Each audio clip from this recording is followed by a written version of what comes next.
Thank you. Are you listening to me all right? Oh, okay. Okay. First of all, thank you all for being here today. Also, thanks to the PHP UK conference for bringing us here and all the sponsors. I will not present myself, but people tend to like me to call me Emmanuel, but my name, not even my mom calls me that. So if you want to call me Manu, that will be fine. Today we're going to be talking about extreme programming. But before I even start, I would like to ask a few questions. The first one is, how many of you know what extreme programming is? Raise the hand. Okay, some people. And from people that raise the hand, how many people use it or apply it on your day-to-day work? Less hands, okay. I expect that. And last question, but not least, how many of you have suffered burnout at least once on your career? Okay, cool. I see more hands. That's more or less what I expected. Okay, when I was asking because, referring to extreme programming, I was asking because of this. Whenever I do a talk like this, people tend to think that I'm going to talk about something related to this. If that's what you expect, this is not what you're going to get, so sorry about that. And before I even start the talk, I would like to tell you a small story, which is basically what got us to here and to have this talk.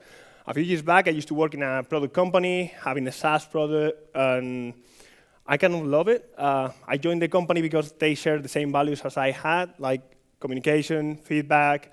The SaaS was also related to that, to gathering feedback and information about the team health of our clients. And I thought, okay, they matched my expectations on values, they matched my expectations on technologies, so it could be a good match to work on it, right? And so I thought, right?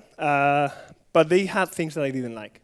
And I didn't discover them until I joined. And the things that I actually didn't like were these ones. They didn't have automated tests. They didn't see any value on adding tests to the code. They were working on feature branches. How many of you work on feature branches? Okay. How many of you like it? Okay. It's a tricky question. We'll talk about it later. And then they didn't separate it. One thing that for me is really important, that is your features from the release. We'll talk about that later on, but that's something really important. And obviously, I didn't know before I joined, so they didn't have a good slicing. You may be wondering why is that, or why I'm talking about this. This is more or less a diagram, a systemic diagram on how someone can get burnout by not having automated tests. Because you have less automated tests, you have more failures. Because you have more failures, you are having to put down the files, so you're getting burnout. Then your coding rate will slow because you are putting down files, and then you wouldn't like to do more changes. Then you write less automated tests, you will have more fails, and so on. This is like how it would go down, basically. Obviously, this is just one of the reasons. At that company, one day, when I finally got burnout, it was because they asked me to build a feature. The feature that they asked me to build was they have a problem with a client that was having some, let's say, latency or problems like loading dashboards. So they came with the idea of building a cache system, where basically we store information into the database with a data structure, and then we manipulate that data structure for each of the metrics. Important topic, we had 31 metrics at that time. And you may be wondering why I'm saying this. Okay, remember that I said that they didn't have any automated tests and that they work with branches, right? So what's the first thing you would do if you work with branches? You will basically go create your branch, right? And then on that branch, you will probably write the code. And then when I have about 100 lines of code, I realize that that code will never get to production until I finish it, which basically means that all the transformation I have to do to the data and getting the information from the database and so on, I will have to test it manually. As you may remember, I said that we have 31 metrics, so you can imagine how that went, right? Every line I change, I have to go and check every of the 31 metrics and see if something was broken. So obviously, that can get you burned out quite quickly. And not just that, because we work on feature branches, and I had other colleagues working. They will work on those features that probably change the metrics, and I have to merge those changes on my branch, because I'll be working in that branch for quite a long time. That got me into a situation that I didn't like, because I wasn't engaged with the company, I got nightmares, I couldn't do things that I like to do, like I like to dance, I like to do things outside my work, and I couldn't do it, because I actually didn't have enough strength to do it. So that's what actually led me to this talk. We're going to talk about burnout, what's the state of the burnout on the IT sector, and then what solution the IT sector are putting, and how stream programming somehow could help us relieve that problem. So let's start by talking about the burnout. How many of you, many of you suffer, but do you know exactly what is burnout? Does anyone know more or less a definition?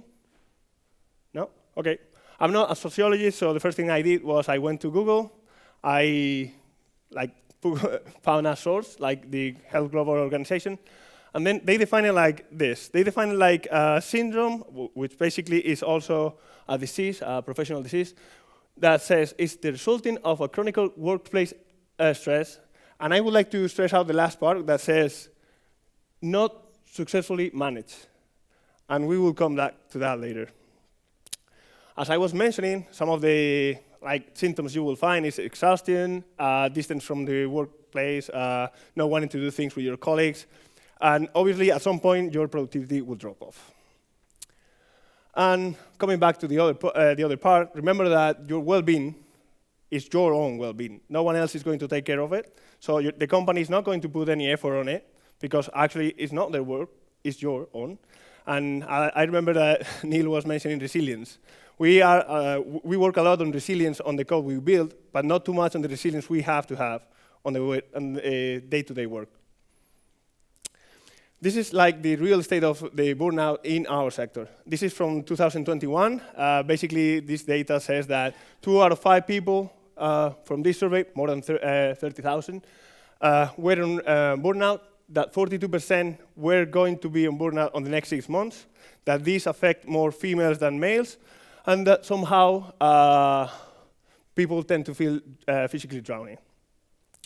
So how could we change this? Obviously, again, I'm not a sociologist, so I did what everyone could do. I went on Google, I searched for studies, I found 2 studies, one from 2012 and one from 2020, that basically provide me with some solutions. Some of the solutions are these ones. I like to summarize them somehow. Adequate guidance and support. For me, I like to say it's okay, if I need guidance and help from a teammate, it's not going to see it as me bugging them, but trying to help me. So we are trying to build something collaboratively, right? That's what we're trying to say. And build a friendly and cooperative environment. It's more or less the same. It's kind of related to having a psychological safe environment. And then, last but not least for me, is employees must be able to influence the working conditions. Basically for me, if I had to extrapolate that, is to be able to provide feedback to the company, to their colleagues, and somehow they should be able to adapt to that feedback. This is more or less what I think should be.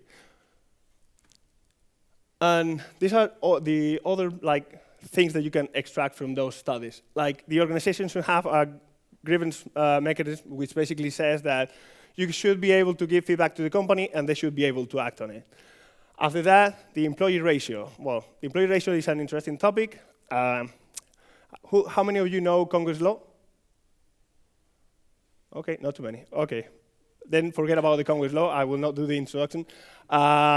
Basically, this is talking about if we are doing a project, if we are working on code, if we have only one person for a big project, we're most likely having let's say not enough people working on that project. If we're having 20 people, we have to over-communicate for that project, probably. So we maybe need to find a spot of having the right amount of people working on those projects. And not just that, also building the team structure needed for it. After that, some of the companies that you could work for, they could find childcare or daycare or even health insurance. Obviously, if I have to summarize it, again, we have 2 things. Okay, we have working-life balance, and then we have a collaborative environment, a safe place where I can say and, basically share what I think and my thoughts, and I'm not going to be judged for it, right? So, how many of you know Heisenberg and Maslow theory? No? Okay. This is Heisenberg and Maslow theory. I'm going just to talk about the 3 bottom down of the pyramid part, because I'm not a sociologist, as I mentioned before several times, so I don't feel that I can talk a lot about this. But basically in this pyramid, like in any pyramid, what we are talking about is that the bottom part is more important than the top one. So the physical environment is where we have our personal life, so working-life balance, where we have our salary, where we have important things for us. This pyramid is also a way of knowing when someone is going to leave a company. If you affect something on any worker that affects on the bottom part of the pyramid, that person is more likely to leave. So if you are trying to hire someone and you underpay him, obviously that person is not going to take the job, right? I want to put the focus mainly on the social part, but we'll talk about that later. In the social part, you'll find supervision, relationships, and obviously collaborative environment. But before that, what solutions are providing, the sector provides, basically? These are some of them. Flexible schedule, 4 hours day work week, training budget, etc. From these points, what do they have in common? Who can tell me more or less? There are 2 things that they have in common, but if you just nail one, it would be great. No? Okay. I put the peak there because they all have budget. A company can just basically put budget and mitigate the problem at some level, obviously, not all the problems. But wait, as I mentioned, if we are talking about money, if we are talking about things like that, we are basically talking about the physiological. We are not impacting any other part of the pyramid, right? So this is the employee cycle. Whenever you are getting into a new company, you have these phases. You have the pre-hiring, where you are looking for a job, right? In this phase, if the offer is good and it has that working-life balance thing, you're most likely to get to it. Let's say that I'm a single father, and someone in a job offer provides me with childcare. I'm most likely to take that offer than any other one, right? So this is a bonus for the honeymoon hangover effect that basically is an effect that everyone that joins a new company gets because of the hype of being in a new company, new project, new teammates, etc. Okay, so this is only enforcing that part. But again, what happened in our day-to-day work? Is there anything that the company up to this point that is doing for preventing us from getting burnout?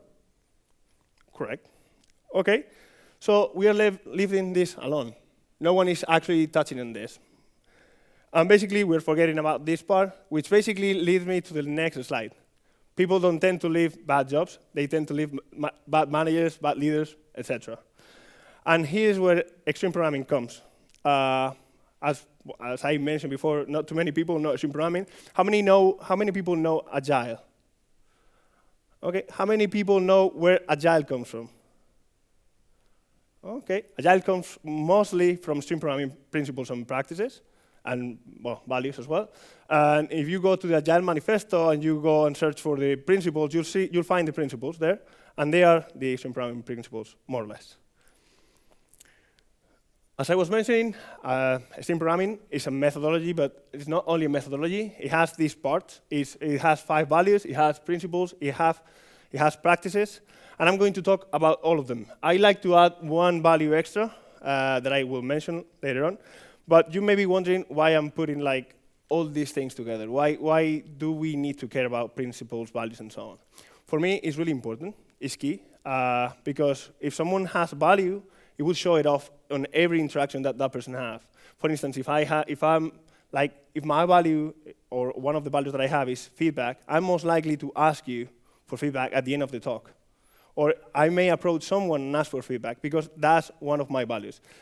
And it's likely that everything goes like that. And this is more or less how they relate to each other. The principles are kind of blurry, so I will get that later on. So don't worry, bear with me. An important reminder, if you're trying to apply extreme programming in any company, you'll have to understand that the first thing you need to consider is that the company and the teammates need to understand the values and principles. If they don't understand it, this is kind of difficult. Mostly impossible in some cases. Okay, that's why people tend to I don't know if you visit any other talk, they say, do you do TD? And then you have too many difficulties to apply it. Oftentimes it's because they don't see the value, they don't understand why. So we are going to talk about that later on, but that's one of the reasons. Let's start with the values.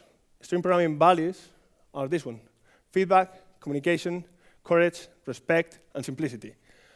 And after that, obviously, I like to add pragmatism. Let's talk about them, but in order of importance, at least for me. For me, the first or the most important thing is communication. Communication is the key of every relationship that you have with anyone. And if you don't have any good communication, you are most likely to burn bridges between people, and you are going to screw a lot of things. Most of the problems we have on the technical perspective are not technical at all, are more on the communicative side of things. And there are another thing that for me is important. The communication needs to have certain qualities. These are the qualities that I consider important in communication. Non-violent communication, for me, is the key, one of them. Empathic communication, assertive and effective communication. If you lack any of them, you need to work on something on your communication. At least from my perspective, if you want to be part of a team, if you want to be part of a healthy team, this is important to work on. Obviously, feedback, which is part of the communication, is also important because you need to adapt to the changes and the feedback that others provide you if you want to see an opening, obviously. They give you the opportunity to change and grow, but if you don't take action, it will burn out people as well. So you have to be aware of it. Obviously, you need courage to do the hard questions. So that's why it's another value of extreme programming, because if you don't have enough courage to ask the questions, you are most likely never going to be able to have the values. What qualities should feedback have? For me, it should have 4. You have to be able to receive feedback, extrapolate everything that someone says, because they could somehow give you feedback in a wrong way, and you have to extrapolate whatever that person is trying to say, not getting the message that that person is throwing at you at that time. Then you need to be able to give feedback in a proper manner, using the qualities of the communication that I showed you before, act on feedback, and then give feedback to yourself. For me, that's the most complex part, because you have to be overlooking yourself all the time. Am I doing the right thing? Am I communicating all right? Do I need to improve on something? And then courage, as I mentioned, is the willpower to overcome and to mention things that are not right, even if we think we are going to be punished for it. Because for me, and this is actually a difficult value, because there are people that are more introverts, there are people that are more extroverts. So people will be more openly or willing to say something, and there will be other people that will not. And that's why I was saying that everyone needs to buy the values and principles, because otherwise you will not understand your colleagues whenever you try to communicate with them. Obviously, for me, you need to raise the hand every time that something is not right or is not working correctly or as you expected. Simplicity is one of the keys of extreme programming and most of the practices. Basically, without this, you will try to... How many of you have written code that they didn't need at that time? Okay, me too. Okay, this value is actually for that. That's why Jagni is there. That's why reducing the cognitive load is there as well. But not just on the technical side, but also on the personal side. Respect for your teammates, your work, your own opinion, and your colleagues' opinion, because they are telling you something because they want to help you. And you have to understand that they are not trying to bring you down, they are trying to help you. And last but not least, pragmatism. For me, it's like the fight against ego. We all have ego. That's something that we need to understand. But if you want to grow, if you want to act on feedback, if you want to be better, you need to reduce it. To do that, we have, at least on Cogurance, we have a practice that is called disagree and commit. Whenever a colleague of mine says, let's do this, even if I disagree, I'm not going to argue with that. I'm going to say, OK, I disagree and commit. We'll review this later on. So let's do an experiment on this part, and we'll see how that turns out. I will not tell my colleague, hey, we are doing this wrong, or I don't like what we are doing. I will shut myself, and then I will keep doing, I will push to the solution, and if it doesn't work, then we have a discussion over what we should be doing.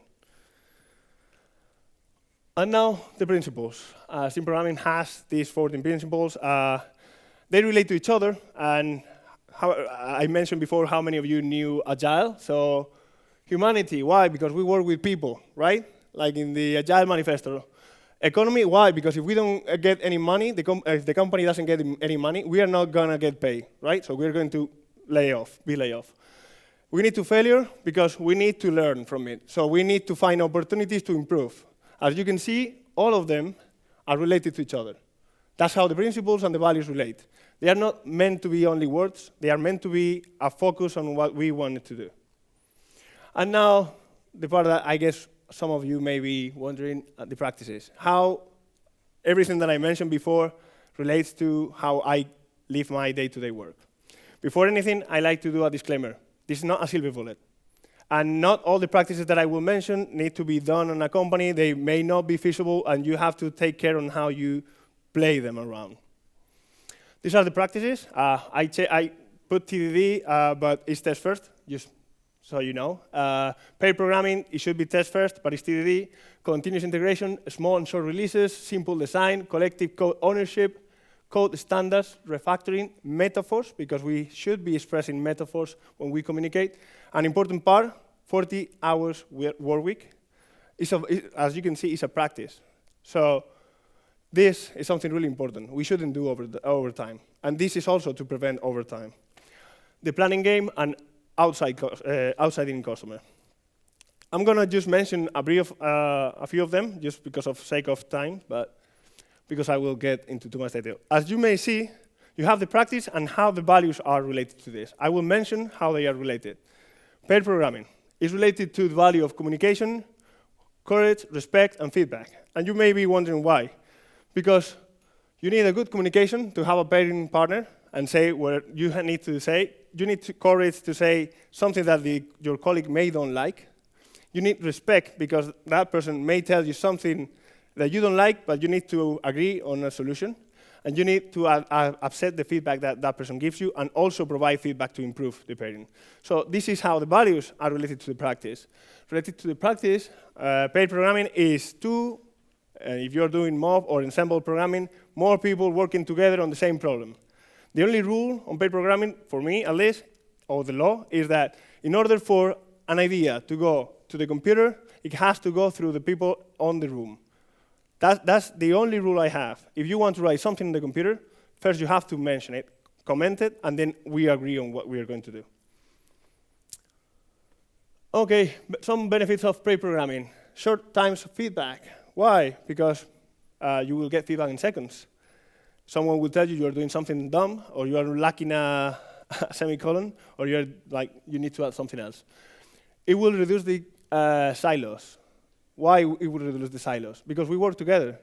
So we know exactly what the whole team will work together, and I will talk also about rotation and how we can implement this, or how it's being implemented in a real scenario. Knowledge transfer, why? Because we work together on pairs, so the other person knows what I'm doing. And if I get sick, for whatever reason, I know that someone is going to be able to take. This is also a way of managing the risk for the company. Why? Because you reduce all the risk. If you get sick, if you leave the company, someone will know what you were doing. And that's also important. Shared code ownership, why? Because you're basically not owning anything. Everyone, the team knows and owns everything.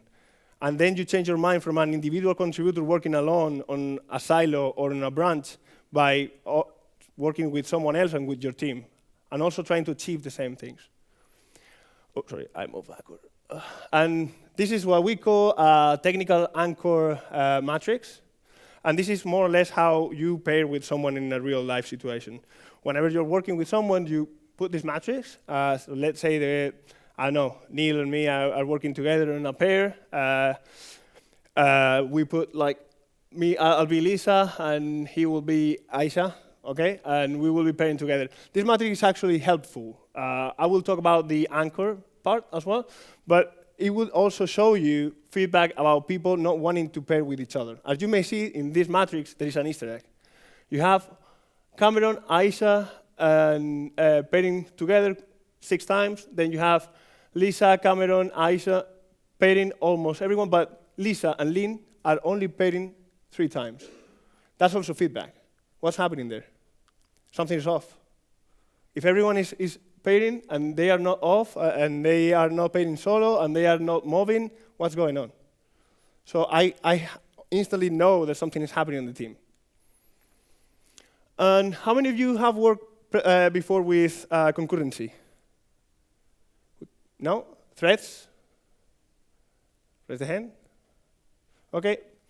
If you don't know, it's OK. I see less hands, so I'll put this example. Let's say that Neil and myself are working in different features. So I work on my branch. I get my feature done.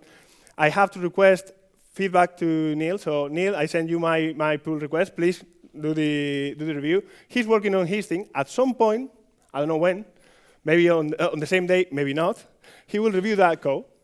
And then I will get and pick up the next feature. So I will get the next business context. I will put it on my head. I will start working on that. Neil will stop his work. Maybe he finished, maybe he doesn't. So he has to put my business context again on the brain and get exactly what I was trying to achieve with the feature, and then give me feedback. That's going to take him time. I'll be working on the next feature, and then he will provide me with the feedback. Then I have to get his feedback, remove all the cognitive load of knowing all the business context, and then get what he's trying to tell me. As you may see, if you work with threads, you have semaphores, you have thread pools, you have ways on object-oriented programming to block things to work. This is basically a blocker.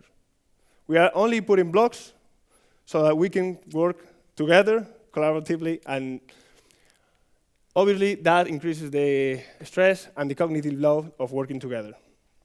When we do it in pairs, it should be something like this. I didn't explain the anchor part because I wanted to express it here. Let's say that Neil and myself are working in this task, okay? So today's Monday, we work together. On Wednesday, I have to switch pairs. So I pick up someone else, I pair with that person, but I am the anchor. My job is to transmit all the knowledge of what Neil and myself have been doing to the other person. So that information doesn't get lost. That's the pull request. That's like changing the business context and also what you've done. And if you're doing it with TDD, it would be great. But, well, we know. So reduces the cognitive load and less stress. But wait, then why we are using pull requests? An interesting topic. This is an off-topic part of the conversation, but I know if you've seen like this email.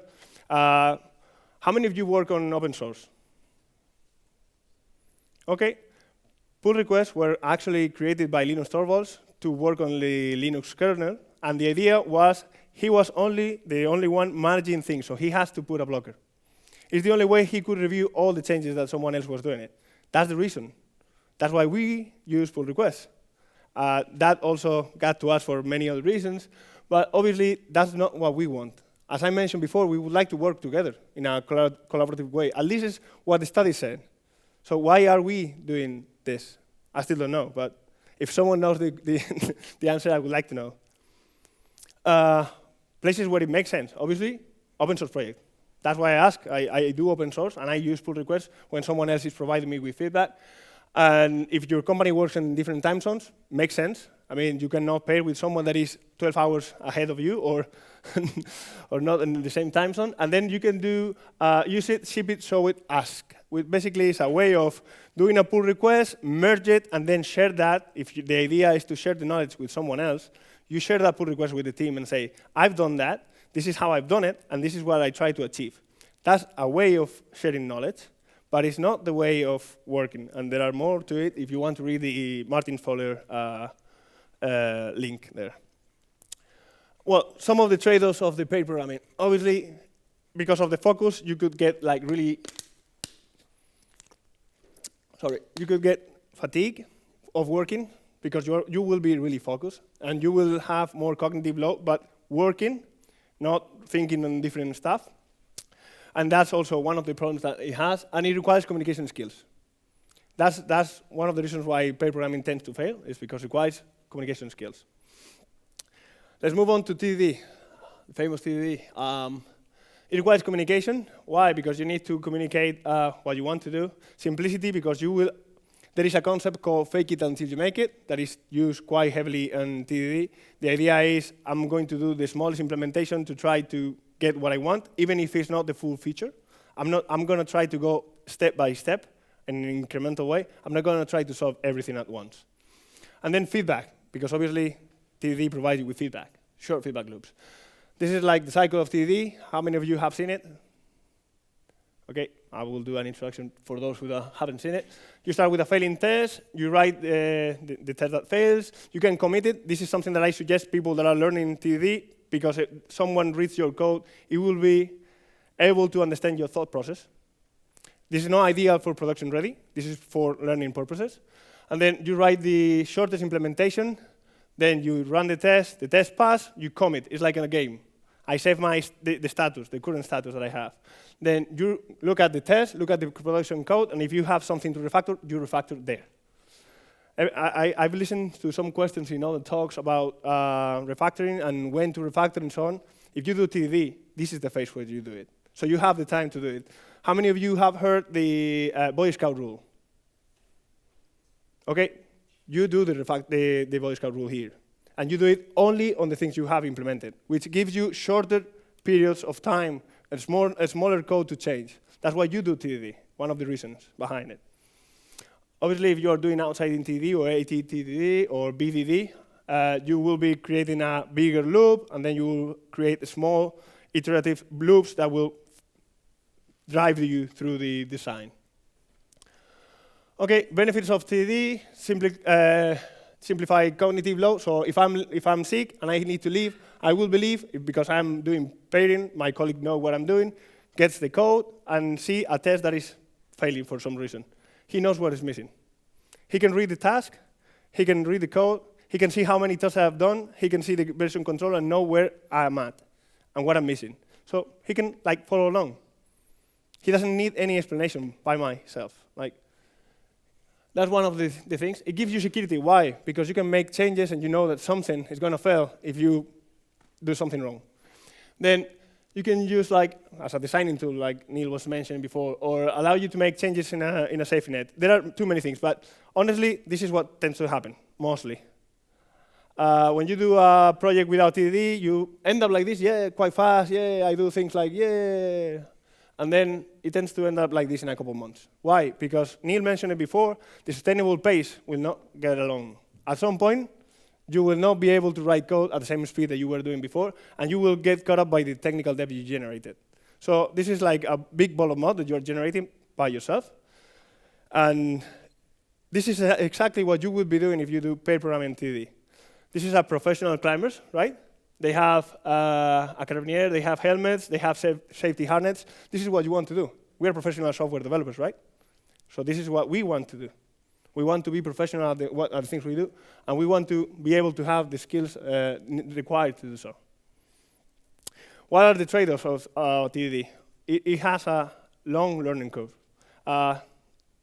It's difficult to know, or at least people don't have the idea of knowing when you finish, sort of saying, learning TDD. In my experience, it's like never ending, but at some point, you can see different levels of learning. If you get to the end of the talk, I have a GIF for you on how to learn TDD through katas. So doing katas, you have different levels, and if you do all the katas with all the examples that I show you, I can assure you that at some point you get proficient. Iterative and incremental design. Well, as we mentioned before, communication, simplicity, feedback, and respect is here as well. How many of you work in different teams, back-end, front-end? Okay, this is what tends to happen when you work on those type of teams. You're trying to develop something, but to get to the end result, you get part of the team is working on the first part of the figure, then the second part is built by front-end, and then the end picture is together. So this doesn't work quite well. So my suggestion would be different. Obviously, Jeff Patton defines it quite well here. It's a fully formed idea, and this is also related to what I was mentioning related to the branches. When I go and take a branch, and I do not separate merging my code into production with releasing a feature, I'm also having issues with this. Why? Because I'm most likely not going to be able to release the feature until it's finally done. So it's going to be difficult to do it iteratively or slice it correctly. Then there is the iterative part that basically allows us to move from a vague idea to a production solution. And the iterative way should be this. We are getting feedback on number 1, then we finish the number 1 from the feedback that we start working on the number 3, and then we finish number 3, then we get feedback here, and then we finish the full picture. This is more or less what we should be doing. Obviously, this slicing helps us release small iterations and get faster. Obviously, we have more sense of accomplishment. Why? Because we get to production faster. Because we know that the things we are building are being used by someone. And obviously, the feedback loops will be shorter because I can release faster. And this is an example of what I was trying to say. If you do this and you have these kind of themes, you're probably trying to slice things from the front end, things from the back end, and, well, if I have to persist it, how to. And then this is somehow related to Conway's law, as I was mentioning before, that I'm not going to get into it. So if someone wants to get into, go and search for it. And this is how it should be done. Because for a final user, the feature is from the UI till the end. Otherwise, it doesn't make any sense. If I have the front end and they cannot use it, what is it worth it for the user? Nothing. If I have the back end and they cannot use it, what is it worth it? Nothing. And yeah, when people don't do iterative incremental design, things tend to end up like this. So that's like a good meme. And now let's move on to continuous delivery. Dave Farley mentioned a definition of continuous delivery that I like. The ability to get changes of all type, including new features, configurations, changes, bug features, into production in the hands of the users safely and quickly, in a sustainable way. This is an interesting part. Most people say that are doing continuous delivery, but they are not doing it. And it's really important to understand the difference. This is a good definition, from my perspective, again, of how continuous delivery should be defined. And Martin Fowler mentions that continuous integration is each member merges their changes, this integration is verified in an automated build, and then they detect the errors quickly and prevent you from putting it into production. This is what Martin Fowler defines as continuous integration. So one of the benefits that I see on continuous delivery is constant deploy of changes, adding value to the customers, safety hardness, because obviously you have a safety net. You know that what you're deploying is correctly working and fine. You have confidence, tranquility, security, sense of accomplishment. Why? Because you will get fast and you don't need anything. Honestly, I work on trunk-based development. I work with no branches right now, and I feel more secure now than I felt ever before. Meaning that I know that I can deploy something and I can roll it back quite quickly if I need to turn out something. Those are things that for me are really important and interesting. And this is how people tend to get burnout when they don't have automatic deployment pipelines. These are the downsides. Why? If I don't have a deployment automatic deployment, the deployment frequency will be smaller, the change size will be bigger, the complexity of the deployment will be bigger, the possibility of failure will be bigger as well. You will have to put on those fires. And then if I have to put these fires on, I will basically get burnout. I will code less because I have to turn down the fires, and then the coding rate will go down again, the deployment frequency still decrease. And this is, again, the same situation that we have with automated test. What happens if we have automated test? The opposite. As you may see, we have more deployments, the change size will decrease, the complexity will decrease, and the failure rate will decrease, and we will not get burnout. This is more or less how it tends to go down, and you will probably have more time to code. That's why automatic deployments make sense. Some suggestions that I tend to do, people doing continuous delivery or that are interesting is, if you can, and it's feasible, do trunk-based development. Try to deploy something. Use feature flags to define whatever you are deploying. How many of you know what a feature flag is? So I can do the introduction. Heck. Most of the people here, great. How huge. Use playbooks and postmortems if you have any problem on the deployment, which is actually interesting. I don't know if you've seen that you all know about continuous integration, continuous delivery, but none of you knew about or applied TDD, which is an interesting topic to mention later on. And please have observability if possible. Some conclusions. These are the things that bugged me when I was at that company that got me burnout. And as you can see, with TDD, I already have covered these two first one. With trunk-based development and feature flags, I had covered this part as well, the part of working in feature branches, and also the part of separating the releases from the deployments.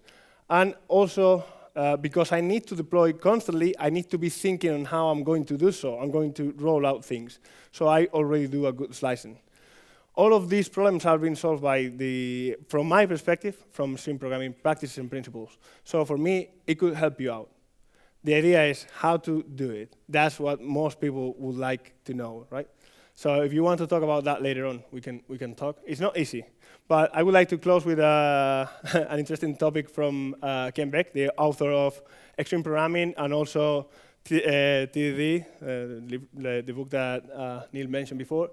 And also, he used to work at Facebook, which is basically, I'm not a great programmer. I'm just a programmer with great habits. The habits are basically these ones that I mentioned before. So it kind of makes sense, at least for me. Some resources that I like to share with you. Obviously, on the cultural side, obviously the extreme programming, also the pragmatic programming. I love the software craftsmanship book. Sandro Mancuso is the creator of the company I work for, so he's the author of the book. If you are interested in TDD, this talk of Sandro is quite good, explaining the two different styles, which for me they are not styles, but we can talk that if you want to. If you want to understand how a programmer's brain works, this is a book that will talk about the cognitive load that we have when we have to understand code. If you need to somehow improve your communication, these two books could help you out. Think fast, think slow, and non-violent communication. If you need to practice your feedback, these books could help you out. Radical Candor is a good one, the coaching habits too.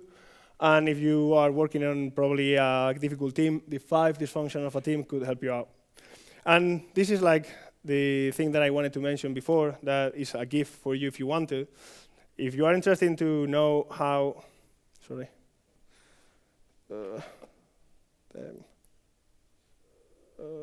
we go. Thank you. Let's see if I can do this. I lost the mouse. I've lost the mouse. There we go. Thank you. OK. I have a Figma here, which basically tells you how to learn TD through katas, in which basically you can work different levels and apply different things. These are the concepts you will learn on every of the levels. Neil was mentioning before about Ken Beck's book.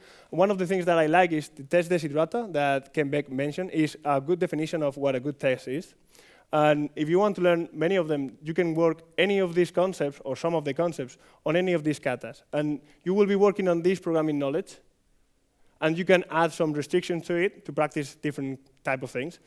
And you have different levels. This is like the emergent design part. Then you have working with collaborators and test doubles. This is the part of introduction to certain things. Then you have the outside in or the double loop, where you will learn the pyramid of testing, how to create a testing strategy, things that are really important. But as you can see, it's not the first level on TDD. It's actually the third. So it's interesting to go one by one, because you're most likely not there yet if you haven't done TDD before. And obviously, certain people tend to say that when they finish the first level, they tend to say, no, I know everything about TDD, but they don't know how to apply it. That's a common cliche that happens a lot. And that's because they don't know everything about TDD, but there is nothing written similar to this. So people don't know where they are and where they want it to be. So this resource, if it's important for you or you like to know more about it, let me know. It's on the slides. And obviously, I'm a community guy. I am co-organizer of several communities in Spain. And these are the two from London. Well, one from London and the other one from Manchester. If you're interested in learning more about these topics, these communities could help you out. I haven't even presented myself because I didn't consider it important. So if you want to know more about me, go into LinkedIn or ask me anything you want. And I don't consider that important because for me, it's more important what you get from this talk than what I'm saying here. So before anything, any questions? Okay, thank you.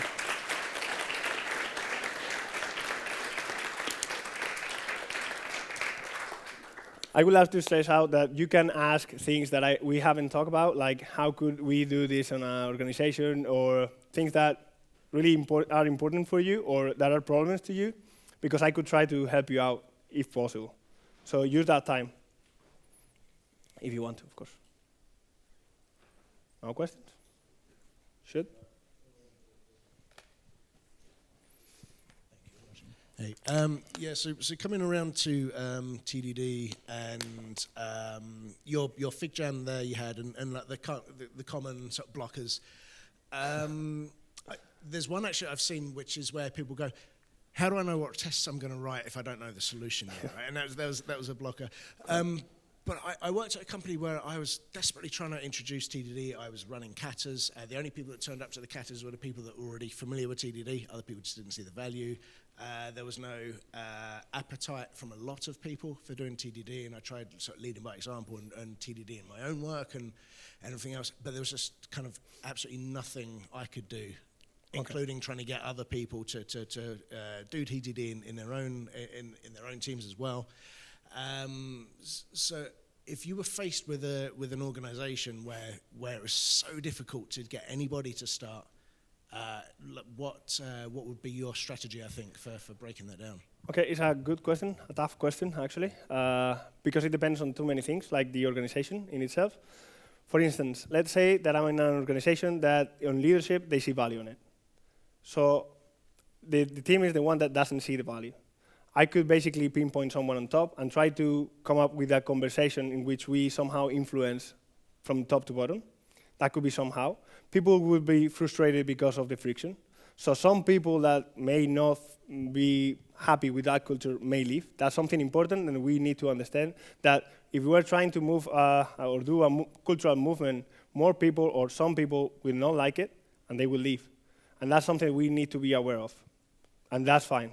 Because you want a certain culture in your company, and to achieve it, you need to find, if you haven't done it into the recruitment process, you have to do it later. And this is more or less how it comes about. So if I need to change that, I will go above. If I get that, I try to first comment on things that I could move on, more on the, let's say, not on the technical side, to make them communicate. And I will probably go first for things like pair programming. Why? Because on a pairing session, we are 2 by 2. And it's more simpler to influence you than picking up a team and try to influence the team. Because I'm 1 against 5 or against 6, and that's not going to work. That's not going to cut it. It's much simpler to have pair programming. I have 2 people, and then we are doing this. I'm going to start by the test, and I'm doing it. So I'm going to start by the test. I'm not mentioning at any point TDD. I'm doing the test, I'm doing the things, and then I pass you the ball. Then you do it as you like. And then at the end of the day, if I need to correct you or I see things that are not feasible at that time, and I give you feedback because I'm doing pair, at some point you will say, damn, I'm making too many mistakes. So I probably need to try as he's saying, or maybe I can encourage that person to say, okay, would you like to do it my way? Would you like to try it for a day, 2 days? But I'm not going to mention any of the practices. If you are trying to achieve that, I think that's the wrong way. People get really scared of words, so don't use the words. That's what I would say. And then, if that's the case, that's how I would start. If it's not the case, and the case is I'm the only one in the organization and I'm trying to change everyone, that's going to be impossible. And that's important. If you don't know retrospectives, you have circles of influence. You have your team, then you have the outside team, in which, in your team you can influence and react to it. Outside you can only react to it or sometimes influence. And outside you can just react to it, right? So the organization is outside. If the organization doesn't see any value and you can just react to it, and inside you have no leverage to move this on, you have nothing to do. You're going to get burnout. And I know that that's not the answer that most people would like to hear, but it's the truth. And most people get burnout. And that's why when you hear people talking about TD, they get burnout at it. That's why when we work as a co-units, we kind of do it that way. We put people on different levels to maneuver and influence at every different level so that we can somehow achieve what we want. What we want, no. What we think is better for the team, and if they want to, of course. Any other question? This one there.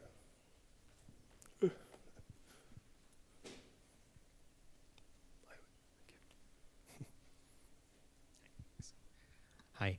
Do you have any advice for pair programming if one person is a lot more advanced than the other, or if there's domain knowledge difference? Is a way to sort of...